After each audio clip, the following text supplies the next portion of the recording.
Viewers, গেল 18 জুলাই মুক্তি পেয়েছে অনিরুদ্ধ রায় চৌধুরী পরিচালিত ও জয়া আহসান অভিনীত সিনেমা ডিয়ার মা। মুক্তির পর থেকে সিনেমাটি বেশ প্রশংসিত হয়েছে। নতুন খবর হলো এবার ছবিটি মুক্তি পেতে যাচ্ছে উত্তর আমেরিকায়।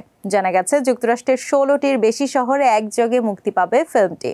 সো ভিউয়ার্স, এবার দেখে নেব আজকের শোবিজ লিড স্টোরি। অহনা নায়কটিকে ঝিমলির সঙ্গে তার মায়ের যোগাযোগ ছিল সেটা আপনি জানতেন। ভারতের প্রেক্ষাগৃহে 18 জুলাই মুক্তি পেয়েছে বাংলাদেশের জয়া আহসান অভিনীত সিনেমা ডিয়ার মা। জানা গেছে ছুটির দিনগুলোতেও সেখানকার সিনেমা হল হাউসফুল যাচ্ছে ছবিটির। এবার ফিল্মটি ভারত পেরিয়ে মুক্তি পেতে যাচ্ছে উত্তর আমেরিকায়। এই সিনেমার মধ্য দিয়ে এই প্রথমবার কলকাতার কোনো সিনেমা সেখানকার এত বেশি সংখ্যক সিনেমা হলে মুক্তি পাচ্ছে। জয়া আহসান 28 জুলাই খবরটি নিজের ফেসবুক ওয়ালে জানিয়েছেন।